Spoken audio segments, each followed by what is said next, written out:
ஆண்டவரும் அருமை இரட்சகருமாக இயேசு கிறிஸ்துவின் நாமத்தினாலே அருமையான அந்த காலவெளியில் கூட உங்களை சந்திப்பதிலே ஆண்டவர்களை மகிழ்ச்சி அடைகிறேன். இந்த காலவெளியில் கூட நீதிமொழியின் புஸ்தகம் 24ஆம் அதிகாரம் 10வது வசனத்திலிருந்து ஒரு வசனத்தை நான் உங்களுக்காக எடுத்து வாசிக்கிறேன். ஆபத்து காலத்தில் நீ சோர்ந்து போவாயானால் உன் பலன் குறுகினது. ஆபத்து காலத்தில் நீ சோர்ந்து போவாயானால் உன் பலன் குறுகினது என்று சொல்லி வேதம் அழகாக நமக்கு சொல்லுகிறது. ஒரு கிறிஸ்தவ விசுவாசியினுடைய வாழ்க்கை அவர்கள் பல வருடம் கிறிஸ்தவர்களாக வாழ்கிறதுனாலே அல்ல, ஆலயத்துக்கு போகிறதுனாலே அல்ல, அதிகமாய் கொடுக்கிறதுனாலே அல்ல. ஒரு கிறிஸ்தவ விசுவாசியின் தரம் எதனாலே அளக்கப்படும் என்றால், அவர்கள் விசுவாச சோதனை வருகின்ற நேரத்தில் அல்லது ஆபத்து நேரத்தில் எப்படி ஆண்டவருக்காக நிற்கிறார்கள், அந்த விசுவாச சோதனையின் மத்தியில் எவ்வாறு உறுதியாய் நிற்கிறார்கள் என்பதிலே தான் ஒரு சிறந்த கிறிஸ்தவ விசுவாசியின் அடையாளத்தை நாம் கண்டுகொள்ள முடியும். ஒரு சிலர் பார்க்கும் பொழுது சிறு சிறு பிரச்சனைகள் வரும் பொழுது, கிறிஸ்தவ வாழ்க்கையில் போராட்டங்கள் வரும் பொழுது, பாடுகள் வரும் பொழுது, விசுவாச சோதனை வரும் பொழுது விழுந்து போகிறத பார்க்கிறோம்.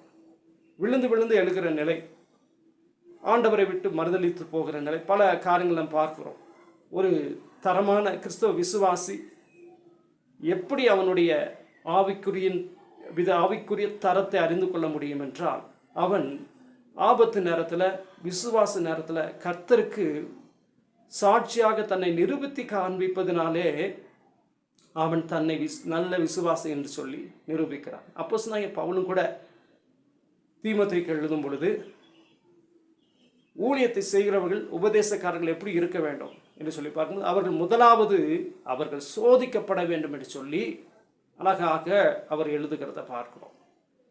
நம்முடைய வாழ்க்கையிலும் கூட நாம் தரமுள்ளவர்கள் அல்லது உறுதியானவர்கள், நல்ல மெச்சூர்டானவர்கள் என்பதை எவ்வாறு நாம் நிரூபிக்க முடியும் என்றால், கிறிஸ்தவ வாழ்க்கையிலே உறுதியாய் நிற்கும் பொழுது, ஆபத்து நேரத்தில், சோதனையின் நேரத்தில் நாம் உறுதியாய் நிற்கும் பொழுதுதான் நாம் சிறந்த விசுவாசிகள் என்பதை நிரூபிக்க முடியும். சின்ன சின்ன பிரச்சனைகள், போராட்டங்கள் வரும் பொழுதே ஆண்டவரை விட்டு ஓடுவது, பின்வாங்குவது, விலகுவது, அது ஒரு சிறந்த விசுவாசிக்குரிய அடையாளம் அல்ல. ஆமென். ஆபத்து நேரத்தில் கர்த்தருடைய துணையோடு, பவுல் கூட சொல்கிறேன், நான் சிங்கத்தின் வாயிலிருந்தும் ரட்சிக்கப்பட்டேன்.